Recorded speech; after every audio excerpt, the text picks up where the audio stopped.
వందే మాత్రం. నేను మీ journalist Navata. Welcome to R Voice. నేను ఒక వీడియో చూపిస్తా. మైనారిటీ వర్గాల సంక్షేమం కోసం 6090 కోట్ల రూపాయలను ప్రతిపాదిస్తున్నాను. చాలా కాలం క్రితం మూలన పడిన ప్రధానమంత్రి జన్ వికాస్ కార్యక్రమంను పునరుద్ధరించాం.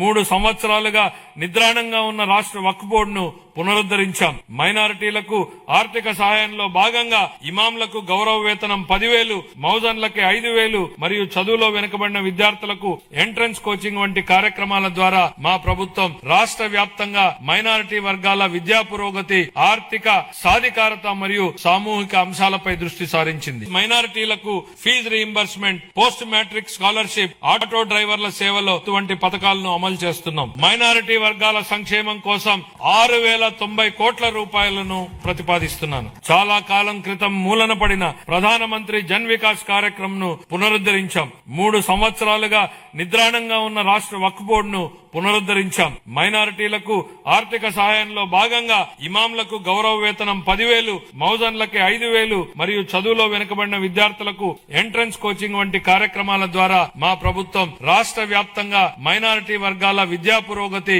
ఆర్థిక సాధికారత మరియు సామూహిక అంశాలపై దృష్టి సారించింది. మైనారిటీలకు fees reimbursement, post matric scholarship, auto డ్రైవర్ల సేవలో ఇటువంటి పథకాలను అమలు చేస్తున్నాం. మైనారిటీలకు స్పెషల్ కోచింగులు, ఇమాంలకు, ముల్లాలకు ఎవరికో 10,000, 5,000 జీతాలు, 1,000 కోట్ల ఏమంటారు సహాయ నిధులు. ఏం సార్ ఇన్ని వరాలు? దేవుడు కూడా ఇవ్వడేమో. నిండు భరోసాలు మస్తు కల్పిస్తాండ్రు.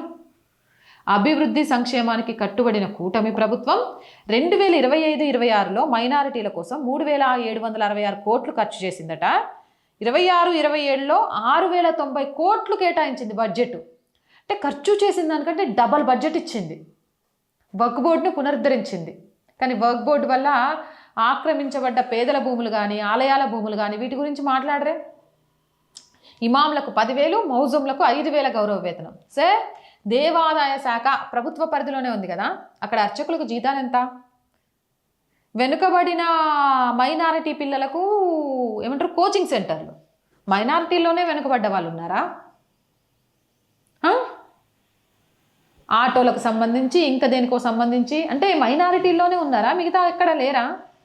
ఎంతకాలం ఇది ఈ బుజ్జగింపు రాజకీయాలు?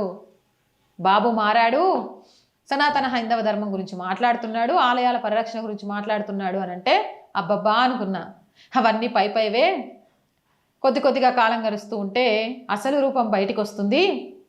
ఈడ ఆలయాల అభివృద్ధి కంటే కూడా ఇమాంలకు, మౌజంలను ఆదరించడానికి, లేకపోతే హజ్ యాత్రలకు ఇవ్వడానికి. హజ్ యాత్ర గురించి కూడా నాకు తెలిసినప్పుడు ఒక విషయం తెలుసుకున్నా. ఇది ముస్లిం సోదరులే చెప్పాలి. హజ్ యాత్రకు వెళ్ళాలంటారంట ముస్లిం సోదరులు ₹1 కూడా ఎవరి దగ్గర నుంచి తీసుకున్న డబ్బులతో వెళ్ళకూడదట.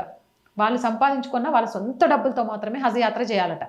కానీ ఈరోజు అలా సొంత డబ్బులతో హజ్ యాత్రలు చేయాల్సిన వాటికి కూడా డబ్బులు ఇచ్చి పంపించేస్తారు.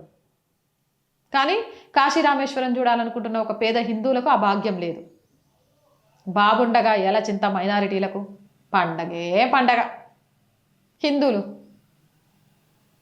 మీ ఏమంటారు పార్టీలు మారినా, ప్రభుత్వాలు మారినా ఆంధ్రప్రదేశ్లో హిందువుల జీవితాలు మారవు అని మరొకసారి నిరూపితమైంది. మీరేమంటారు? మీ అభిప్రాయం ఏందో కామెంట్ సెక్షన్లో పెట్టండి. మోర్ వీడియోస్ కోసం ఛానల్ వెంటనే సబ్స్క్రైబ్ చేయండి. అండ్ రోజు చెప్తుంది అండి R group of channel, R Voice, R Political, R Samskruthi, 3 కూడా మన ఛానల్సే.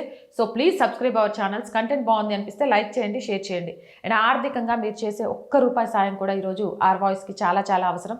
ఆర్థికంగా మీ సపోర్ట్ కోసం ఎదురు చూస్తూ ఉంటాం. ఆర్థికంగా సపోర్ట్ చేయాలంటే సబ్స్క్రిప్షన్ పక్కనే జాయిన్ అనే బటన్ ఉంది. 1 to 5 లెవెల్స్ ఉన్నాయి. ఏదో ఒక లెవెల్లో సపోర్ట్ చేయండి.